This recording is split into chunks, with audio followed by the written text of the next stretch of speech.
ونؤمن به ونتوكل عليه ونعوذ بالله من شرور أنفسنا ومن سيئات أعمالنا من يهده الله فلا مضل له ومن يضلله فلا هادي له ونشهد أن لا إله إلا الله وحده لا شريك له ونشهد أن سيدنا وسندنا وحبيبنا محمدنا صلى الله تعالى عليه وعلى آله وبارك وسلم تسليما كثيرا كثيرا. أما بعد فأعوذ بالله السميع العليم من الشيطان الرجيم. بسم الله الرحمن الرحيم. ألم يجدك يتيما فآوى. آمنت بالله صدق الله مولانا العظيم. قال رسول الله صلى الله عليه وسلم أنا خاتم النبيين لا نبي بعدي أو كما قال عليه الصلاة والسلام. رب اشرح لي صدري ويسر لي أمري واحلل عقدة من لساني يفقهوا قولي. اللهم صل على محمد وعلى آل محمد في أول كلامنا. اللهم صل على محمد وعلى آل محمد في أوسط كلامنا. اللهم صل على محمد وعلى آل محمد في آخر كلامنا. واجب الاحترام بزرگوں، دوستوں، بھائیوں، اس وقت آپ کے سامنے ولادت النبی صلی اللہ علیہ وسلم اس موضوع پر مجھے کچھ کہنا ہے. دعا کیجیے گا اللہ پاک مجھے حق طریقے کے ساتھ، حق نیت کے ساتھ آپ حضرات کے سامنے کہنے کی توفیق عطا فرمائیں. زبان سے وہ باتیں نکلوائیں جس سے میرا، آپ کا، امت کا فائدہ ہو، اور باتوں سے میری، آپ کی، امت کی حفاظت کرے جس سے فتنہ فساد، شرور و فتن پھیلتا ہو. اللہ تعالیٰ ہم سب کو عمل کی دولت سے مالا مال کرے. حاضرین گرامی، آپ جب دوا کی شیشی لیتے ہیں کسی بھی دکان پر جا کر، میڈیکل اسٹور سے، اس کے اوپر لکھا ہوا ہوگا کہ اس کو حرکت دیں، خوب ہلائیں، بعد میں استعمال کریں. کیوں؟ اس لیے کہ نیچے جا کر اصل چیز بیٹھ جائے گی اور پھر اوپر اگر وہ استعمال کر لے گا تو آدمی کو فائدہ نہیں ہوگا. ایسے ہی اللہ کے نزدیک اگر کوئی اونچا مقام پانا ہے، بلند مرتبہ پانا ہے، تو اللہ تبارک و تعالی آزماتے ہیں. الگ الگ طریقے سے اللہ پاک آزماتے ہیں. آپ کلام مجید پڑھے ہوں گے جس کے اندر سیدنا حضرت ابراہیم علیہ السلام کا واقعہ بیان کیا گیا. کہا گیا وَإِذِ ابْتَلَىٰ إِبْرَاهِيمَ رَبُّهُ بِكَلِمَاتٍ فَأَتَمَّهُنَّ. ہم نے سیدنا حضرت ابراہیم علیہ السلام کو چند کلمات سے، چند باتوں سے آزمایا تو وہ آزمائش پر مکمل اتر آئے تو ہم نے انعام کیا دیا؟ قَالَ إِنِّي جَاعِلُكَ لِلنَّاسِ إِمَامًا. ہم نے ان کو لوگوں کا امام بنا دیا، لوگوں کا پیشوا بنا دیا، لوگوں کا رہبر بنا دیا. معلوم یہ ہوا کہ شروع میں اللہ پاک آزما دے، کوئی بھی بلند مقام میں نہ ہو تو اللہ پاک آزمائشوں میں ڈالتے ہیں۔ ایسے ہی جنت سستی نہیں ہے، محنت اور جدوجہد، مشقتیں، پریشانیاں، مصیبتیں جھیلنے کے بعد اللہ کے نزدیک انسان کو مقام عطا ہوتا ہے، اس کی دنیا بھی اونچی ہو جاتی ہے، دنیا بھی سنور جاتی ہے، آخرت میں بھی اس کا الگ مقام ہوتا ہے۔ آپ صحابہ کی زندگی اٹھا کر دیکھیے گا، شروع میں حضرات صحابہ سے اور آپ آگے بڑھیے، انبیاء اکرام علیہ السلام کو بھی آزمایا گیا، پھر ان کے بعد ان کی امتوں کو بھی آزمایا گیا، حتیٰ کہ اس پیغمبر کی امتوں نے یہ لفظ کہہ دیا، متی نصر اللہ، پیغمبر اللہ کی مدد کب آئے گی؟ اتنا آزمایا جا رہا ہے، اتنی پریشانیاں ہو رہی ہیں۔ تو پیغمبروں نے اللہ کی وہ بات ان کے سامنے ذکر کی، الا بنصر اللہ قریب، سن لو اللہ کی مدد بہت قریب ہے۔ پہلے اللہ پاک آزماتے ہیں، حضرات صحابہ کو اتنا آزمایا گیا، کلام مجید میں کہا گیا وہ زلزلوا زلزالا شدیدا، انہیں جھنجھوڑا گیا، سب جھنجھوڑنا، کبھی آپ کو گھروں سے نکال دیا گیا، مکے سے نکال دیا گیا، اور پھر ادھر مکے کے منافقین اور اندر کے باہر کی سب کچھ اس طرح سے آزمائش کے بعد ایک مقام حضرات صحابہ کو ملا، جسے کلام مجید میں کہا جاتا ہے رضی اللہ عنہم ورضوا عنہ، اللہ ان سے راضی ہو گیا اور وہ اللہ سے راضی ہو گئے۔ یہ مقام ملنے کے لیے اللہ پاک آزماتے ہیں۔ میں اور آپ کیا سمجھتے ہیں کہ ایسے ہی ہمیں جنت مل جائے، ایسے ہی ہمیں مقام مل جائے؟ نہیں بزرگان محترم، اللہ پاک آزمائیں، انہی آزمائشوں کے دور سے، کیونکہ حضور علیہ السلام کے انعام کی شکل میں حضرت ابو طالب کو ملنا تھا، حضرت آمنہ کو ملنا تھا، حضرت عبداللہ کو ملنا تھا۔ اللہ نے ان تینوں کی بھی زبردست آزمائش، حضرت عبد المطلب حضور علیہ السلام کے دادا ہیں، یہ حضرت عبد المطلب کو بھی آزمایا گیا، حضرت عبداللہ جو حضور علیہ السلام کے والد محترم ہیں، ان کو بھی آزمایا گیا، اور آپ کی والدہ محترمہ بی بی آمینہ ہے، ان کو بھی آزمایا گیا۔ جب آزمائش ہوگی، جب امتحان ہوگا، اس امتحان میں آدمی جم کر رہتا ہے بزرگان محترم، پھر اللہ تعالیٰ انعام دیتے ہیں۔ آپ کو معلوم ہوگا کہ بچے اسکول پڑھتے ہیں، بچے مدرسہ پڑھتے ہیں، سال بھر محنت کے بعد، سال بھر جدوجہد کے بعد ان کا ایک امتحان ہوتا ہے، اس امتحان میں وہ اعلیٰ نمرات سے کامیاب ہوتے ہیں تو پھر ان کو انعام دیا جاتا ہے۔ ایسے ہی میری اور آپ کی زندگی کی مثال ہے، اللہ تعالیٰ اس دنیا میں مجھے اور آپ کو آزمائیں گے، تو ایسی آزمائش ہوئی۔ سیدنا حضرت عبد المطلب، اصل میں ان کا نام شیبہ تھا، جو حضور علیہ السلام کے آپ دادا محترم ہیں۔ وجہ یہ تھی ان کا نام، کیونکہ یہ جب پیدا ہوئے تھے تو سر کے بال تھوڑے سے سفید آ گئے تھے، تو اس لیے ان کا نام بھی شیبہ رکھ دیا گیا۔ اب یہ مکے میں تو پیدا ہوئے، ان کے والد محترم یعنی حضور علیہ السلام کے دادا کے والد، اب ہوا یہ کہ ان کا انتقال ہو گیا۔ اب شیبہ کی جو والدہ تھی ام سلمہ، یہ مدینے والی تھی، واپس مدینہ چلے گئی اپنے میکے میں، اور وہاں اپنے بچے کی پرورش کرتی رہی۔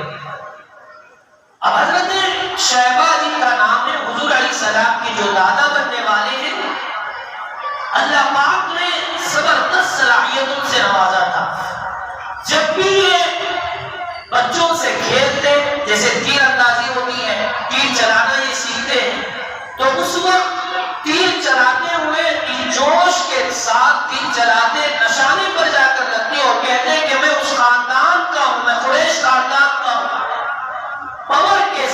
اور اظہار فخر کے ساتھ آپ سے ذکر کرتے ہیں۔ مکے کا ایک باشندہ حارثی نامی، اس نے دیکھا کہ مدینے میں یہ کون نوجوان ہے جو ہمارے کیونکہ قریش قبیلہ یہ تو مکے کا ہے، یہاں آ کر ایک نوجوان بچہ جوش میں اس طرح سے اپنے آپ کو اظہار کرتا ہے، چلو اس کی ہسٹری جانے کون ہے یہ بچہ۔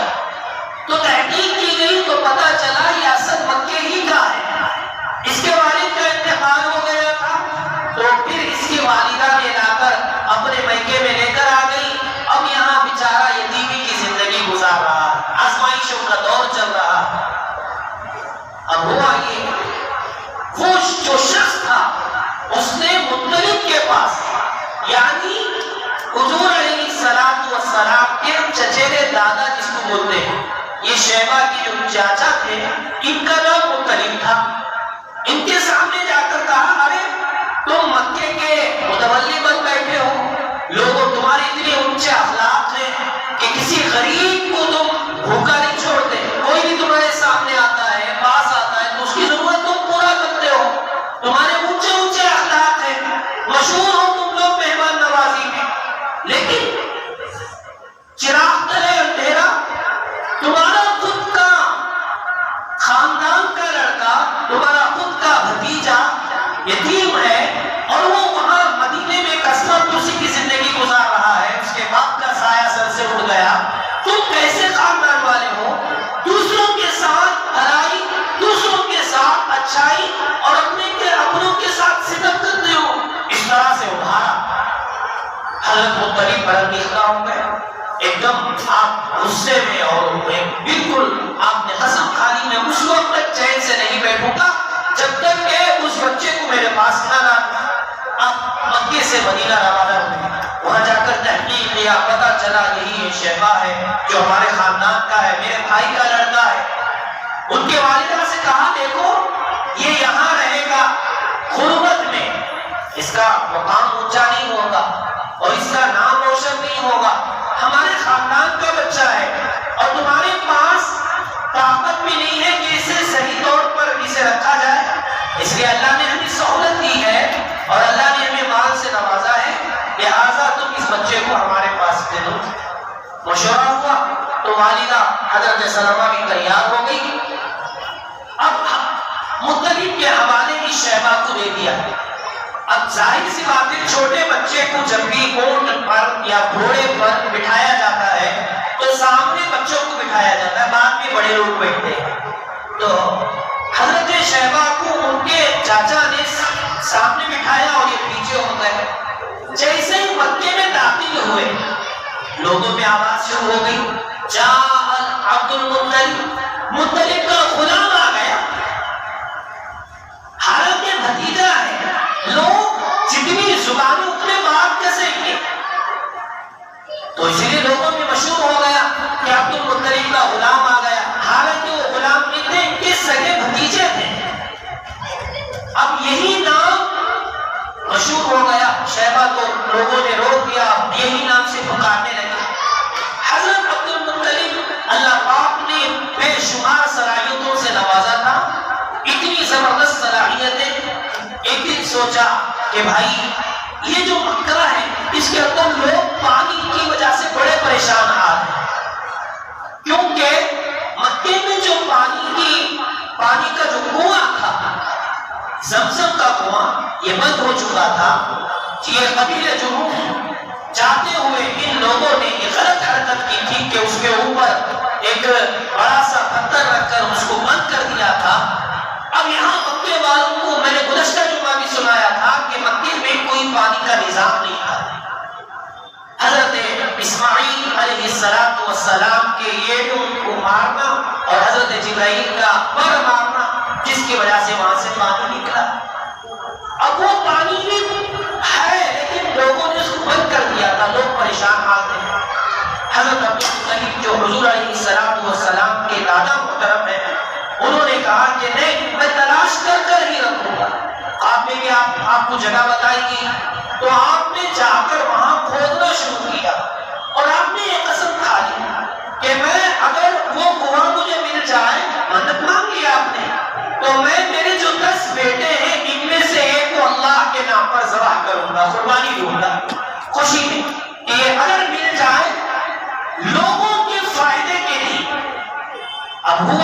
کھودنا شروع کیا تو الحمدللہ وہ جو کنواں تھا زمزم کا وہ مل گیا. اب پانی آئی, اب آزمائش کا دور ہے, اب کسی نہ کسی بیٹے کو کیا دینا ہے, قربانی دینی ہے. نام کوڑے میں ڈالا گیا تو حضرت عبداللہ کا آیا. یہ وہ عبداللہ ہے جو حضور علیہ السلام کے والد محترم ہیں, اور اتنی خوبصورت, اللہ اکبر, آپ کی خوبصورتی کے چرچے ہر مکے کی عورت یہ چاہتی تھی کہ یہ نوجوان میرا شوہر بنے. یاد رکھیے گا, نوجوانوں سے ہماری اپیل ہے, گندی چیزیں کھا کر, پان پراگ ہو یا نشیلی چیزیں سن کر اپنی جوانی برباد نہ کریں. یہ جوانی اللہ کی ایک نعمت ہے, اس جوانی کو اللہ بھی پسند کرتے ہیں. اسی لیے حدیث میں آتا ہے جوان کا ایک سجدہ بڑھاپے کے 70 سجدوں سے افضل ہے.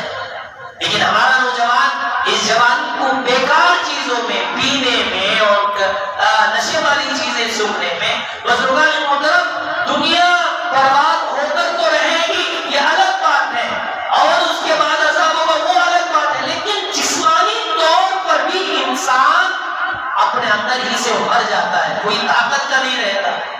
جوانی بڑی نعمت, جوانی کی ہر جگہ قدر ہے. آپ دیکھیے گورنمنٹ میں اگر کام کرنا ہو تو ظاہر سی بات ہے بوڑھوں کو نہیں لیں گے, آرمی میں لینا ہو تو بوڑھے کو نہیں لیا جائے گا, اور اسی طرح کسی پولیس محکمے میں یا گورنمنٹ ڈپارٹمنٹ میں کہاں بھی لینا ہو جوانوں کو لیا جاتا ہے.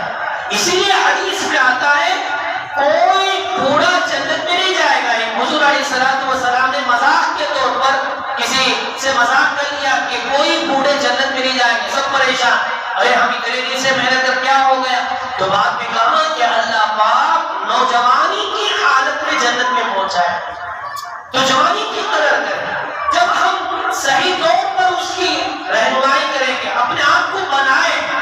ہمارے نوجوانوں کو دیکھیے فجر کے بعد, معاف کیجئے گا, کہ کسرت کرنا چاہیے اور اپنی جوانی کو بنانا چاہیے, بھاگ دوڑ کرنا چاہیے, اور اسی طرح سے کراٹے ہیں, تیر اندازی ہے, کشتی ہے, اور یہ سب چیزیں کرنے کی ہیں. لیکن ہمارا نوجوان رات میں بہت دیر تک جاگتا رہے گا, ہوٹلوں پر گپ شپ مارتا رہے گا, دوستوں کے ساتھ گھومتے پھرتے رات کو ختم کر دے گا, فجر کے عین وقت میں سو جاتا ہے. آپ غیروں کے محلے میں جائیے, ان کو دیکھیے, ان کے نوجوان 4 بجے سے اٹھ جاتے ہیں. یہ جسم, اس کے اوپر بھی محنت ہو, ظاہری محنت بھی ہو, باطنی محنت بھی ہو. تو اگر نوجوان جب جوانی کو صحیح قدر کرتا ہے تو عورتیں خود اس کی طرف مائل ہوتی ہیں. حضرت عبداللہ سے وہاں کی مکے کی ہر خاتون یہی چاہتی تھی کہ یہ میرا شوہر بنے, اتنا خوبصورت, اتنا ہٹا کٹا, اتنا ہینڈسم جو ہے, لہذا یہ میرا شوہر بنے. سب کی یہی خواہش تھی. بلکہ فاطمہ نامی خاتون نے تو, یہودی خاتون تھی, اس نے آ کر مجبور کر دیا حضرت عبداللہ سے, کیونکہ اسے معلوم تھا ان کی جو پیشانی پر جو نور نظر آ رہا ہے, ہم نے اپنی کتابوں میں پڑھا ہے کہ اگر یہ آخری جو نبی ہوگا اس امت کا, اس امت کے اس امت کا جو آخری نبی ہوگا, اس کے باپ کے پیشانی پر نور ہوگا, ایک علامت. ہم نے تورات میں پڑھا ہے, انجیل میں پڑھا ہے. اسی لیے وہ عورت کہتی تھی کہ میں وہ نور تمہاری پیشانی میں دیکھ رہی ہوں, لہٰذا تم مجھ سے نکاح نہیں کر سکتے تو مت کرو, لیکن ایک رات کے لیے میرے ساتھ گزارو. حضرت عبداللہ نے کہا کہ میں ایسا ذلت والا, رسوائی والا کام نہیں کروں گا. اگر کرنا ہی ہے نکاح کے ساتھ, کیونکہ اللہ نے اسی لیے دنیا میں بھیجا ہے. ضرورت کی چیز ہے. کلام مجید آپ اٹھائیے, 12 نمبر 2 ہے. اللہ پاک کہتے ہیں نساؤکم حرث لکم فأتوا حرثکم, بھائی تمہاری عورتیں تمہارے لیے کھیتیاں ہیں, تم ان کے ساتھ جیسے چاہے جہاں سے چاہے آ سکتے ہو, ان سے ساتھ ملاقات کی. بلکہ احادیث میں دعائیں بھی بتائی گئی. یہ کوئی شرم کی بات نہیں ہے, لیکن اس کا صحیح طریقہ ہونا چاہیے. تو بتا حضرت عبداللہ نے کہا میں گندا کام نہیں کروں. اللہ بھی حفاظت کرنے والے تھے. کیوں؟ اس لیے کہ اللہ پاک حضور علیہ السلام کے خاندان میں حضور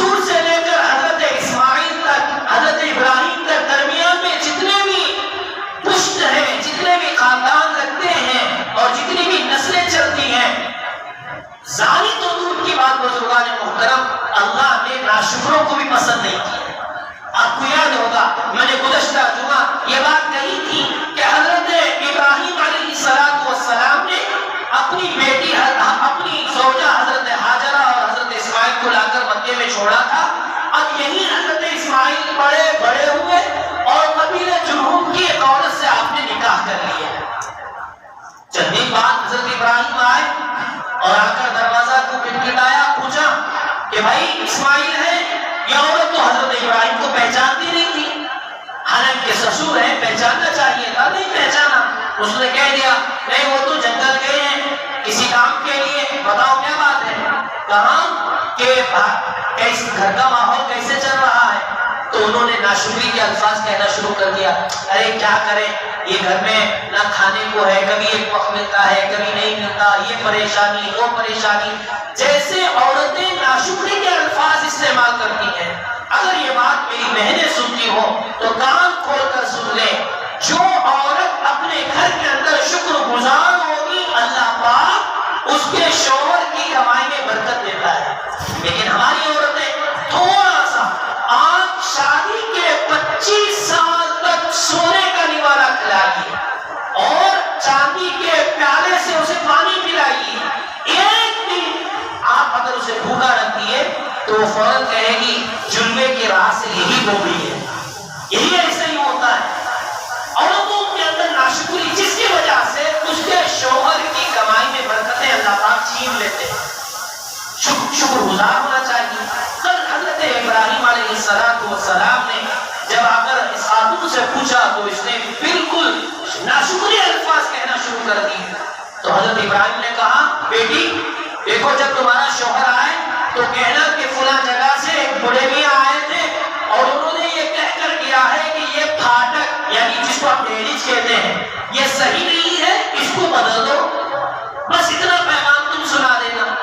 تھوڑی دیر بعد یہاں سے تو حضرت ابراہیم چلے گئے, حضرت اسماعیل آئے اور انہوں نے کہا کہ ایک بوڑھے میاں آئے تھے اور انہوں نے آپ کو سلام کہا ہے اور یہ بات بتایا ہے کہ یہ پھاٹک صحیح نہیں ہے, اس کو بدل دو.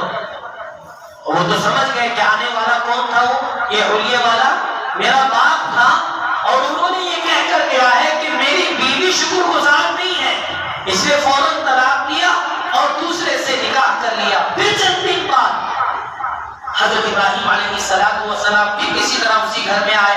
پوچھا تب کہاں ہے حضرت اسماعیل, کہا کہ وہ بھائی کسی کام سے باہر گئے ہیں. پوچھا کہ گھر کا ماحول کیسا چل رہا ہے, نظام کیسے چل رہا ہے. الحمدللہ اللہ کا شکر ہے, اللہ پاک عافیت کے ساتھ چلا رہے ہیں. تو حضرت ابراہیم نے کہا کہ دیکھو جب تمہارا شوہر آئے تو کہنا فلاں فلاں حلیے والا ایک بوڑھے میاں آئے تھے اور انہوں نے یہ پیغام دیا ہے کہ یہ پھاٹک اچھی ہے, اس کو صحیح استعمال کرنا, صحیح دیکھ بھال کرنا. آنے کے بعد حضرت اسماعیل کو سنایا گیا تو سمجھ گئے کہ میری بیوی شکر گزار ہے, میرے ابو کو یہ بیوی پسند آ گئی. تو جب مجھے بتانا یہ ہے اللہ پاک حضور علیہ السلام سے لے کر حضرت اسماعیل کے درمیان میں جو بھی سلسلہ ہے, ناشکروں کو اللہ نے نہیں رکھا, ظاہر سے باتیں زانیوں کو کیسے رکھے گا. تو اگر اس فاطمہ نامی خاتون نے حضرت عبداللہ سے بہت مند سماجت کی کہ ایک رات تم میرے حوالے ہو جاؤ اور جو چاہے تم لے لینا, قربان جائیے حضرت عبداللہ نے صاف جواب دیا میں رسوائی والا ذلت والا کام نہیں کروں. اب نکاح ہوا آپ کا قبیلے بنو زہرہ سے, مدینے کا ایک خاندان ہے, وہاں سے بی بی آمینہ کے ساتھ آپ کا نکاح ہوا. اب نکاح کے چند دن بعد پہلے زمانے میں لوگ تجارت کے لیے دور دور سفر کرنا پڑتا تھا, ملک شام کے لیے قافلہ روانہ ہو رہا تھا. اس سے پہلے ایک امتحان یہ بھی ہوا کہ میں نے کہا کہ حضرت عبد المطلب نے قسم کھا لی تھی کہ میں اپنے 10 بیٹوں میں سے ایک بیٹے کو اللہ کے راستے میں قربانی دوں گا. تو اس وقت نام جو آیا حضرت عبداللہ ہی کا نام آیا. اب حضرت عبداللہ بہت خوبصورت, لوگوں نے کہا کہ بھئی ان کی جگہ کسی اور کا نام ڈال دو, کہا نہیں قرآن میں ان کا ہی نام آیا ہے. تو ایک آدمی نے ایک رائے دی کہ بھئی آپ ایسا کریں, ایک طرف اونٹ رکھے جائیں, 10 اونٹ رکھیں اور دوسری طرف حضرت عبداللہ کو رکھیں اور خدا ڈالیں 2 نام سے. اگر